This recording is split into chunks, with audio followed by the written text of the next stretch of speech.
Section B start कर रहे हैं पेपर का। सेक्शन बी का 17, question number 17। Section B start कर रहे हैं, क्वेश्चन नंबर 17 देखिए। क्वेश्चन नंबर 17 में बोला जा रहा है calculate the de Broglie wavelength of the neutrons having kinetic energy of 150 electron volt. तो इसमें काइनेटिक एनर्जी ऑफ न्यूट्रॉन निकालनी है हमने, ठीक है। और अपने को क्या क्या गिवन है, लेमडा का फॉर्मूला लगा दें सीधा, क्योंकि फॉर्मूला होता है h divide by under root 2m into kinetic energy, ठीक है। h की वैल्यू क्या होती है 6.62 into 10⁻34 under root 2। Mass of neutron approximate सेमिंग 67 माइनस 27 होएगा। और काइनेटिक एनर्जी क्वेश्चन में गिवन है, काइनेटिक एनर्जी क्वेश्चन में गिवन है 150 इलेक्ट्रॉन वोल्ट है, लेकिन इसको चेंज करना पड़ेगा 150 इंटू 1.6 इंटू 10⁻19, ठीक है। इसको सॉल्व करेंगे तो लैम्डा का आंसर अप्रॉक्सीमेट हमारे पास आ जाएगा 2.33 इंटू 10⁻12 मीटर, इतना आंसर आएगा, अप्रॉक्स आंसर है ये, ठीक है। क्वेश्चन नंबर 18 देखिए। क्वेश्चन नंबर 18 में बोला जा रहा है कि जब पीएन जंक्शन फॉर्म्ड होता है, explain with the help of suitable diagram the two important process occur during the formation of PN junction. ये भी आसान क्वेश्चन था।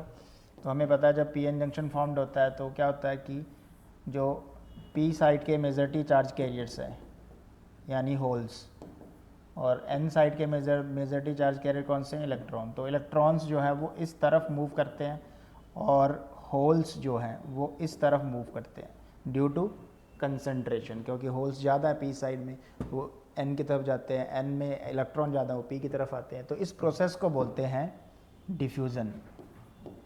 डिफ्यूज़न।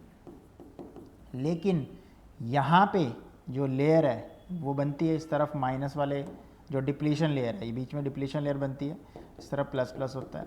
तो इस इलेक्ट्रिक फील्ड की वजह से, क्योंकि ये चार्ज मूव नहीं कर रहे हैं जो बीच में डिप्लीशन लेयर पे बन रहे हैं, इस इलेक्ट्रिक फील्ड की वजह से इलेक्ट्रॉन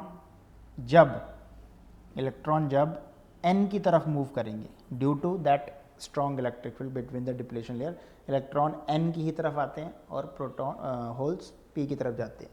तो अगर ऐसा हुआ तो ई इलेक्ट्रॉन इस तरफ और होल्स इस तरफ due to this electric field, ठीक है। तो क्या आएगा, इस प्रोसेस को बोलते हैं ड्रिफ्ट।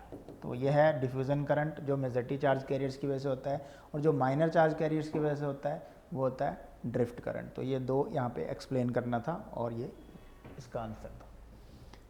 नाउ क्वेश्चन नंबर 19, एक डायग्राम बना हुआ है, ठीक है। अपने को बताना है ना given figure steady current I flows through the circuit when A and B, ठीक है। डायग्राम बना लेते हैं। क्वेश्चन नंबर 19 का ए पार्ट कर रहा हूँ, ठीक है। तो ये है एक सेल, 6 वोल्ट लिखा हुआ है, इंटरनल रेजिस्टेंस 1 ओम है। यहाँ पे एक और सेल है और यहाँ पे सी पॉइंट है। टोटल करंट यहाँ से आई आ रहा है, ये है 4 वोल्ट 6 वोल्ट, और ये 3 ओम इसका इंटरनल रेजिस्टेंस है। तो हम सीधा सीधा किरचॉफ लॉ भी लगा सकते थे। यहाँ पे पूछा जा रहा है find the potential difference between B and C. C point ये है और बी पॉइंट ये है। तो डायरेक्ट हम लगा सकते हैं इसमें फॉर्मूला, देखिए। तो इसको सॉल्व करने के बाद हमारे पास ये वाला पॉइंट क्या है, ए दिया हुआ है, ठीक है। डायग्राम में यही दिया हुआ है, ए बी और सी का पोटेंशियल निकालना, ठीक है। तो पहले तो सेल देख लो, अपोजिट डायरेक्शन में जुड़े, ये अपोजिट टर्मिनल है माइनस माइनस, तो नेट वोल्टेज तो इतनी आ जाएगी, ठीक है। ये आ जाएगा 2 volt. Internal resistance direct add हो जाता है तो आर आ जाएगा 1 + 3 that is 4 Om.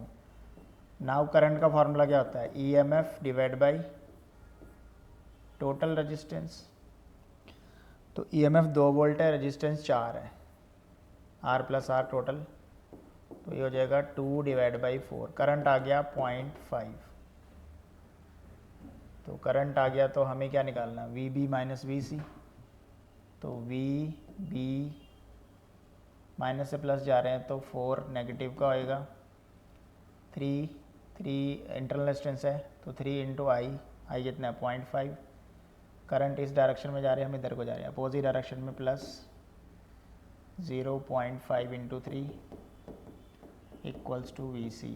Kirchhoff law लगा दिया, V B minus 5×15 1.5 4 equals to V 4 minus plus 1.5 equals to V C. तो ये हो जाएगा V B minus V C equals to 2 volt.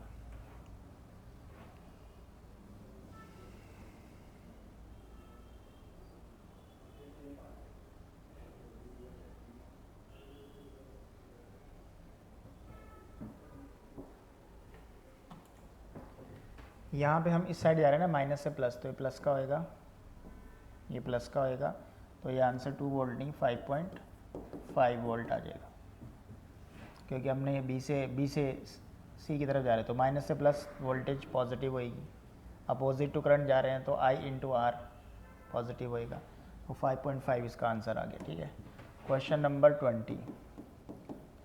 Question number 20 में अपने को क्या बोला जा रहा है,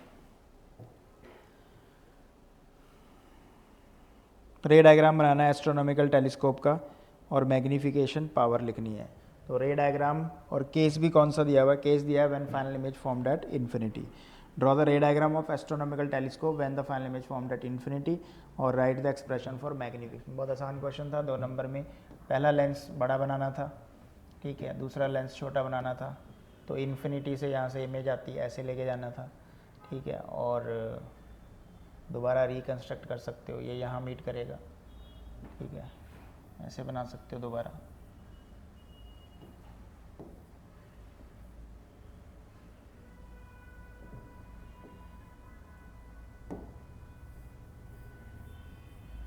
एस्ट्रोनॉमिकल टेलीस्कोप का डायग्राम बनाना था,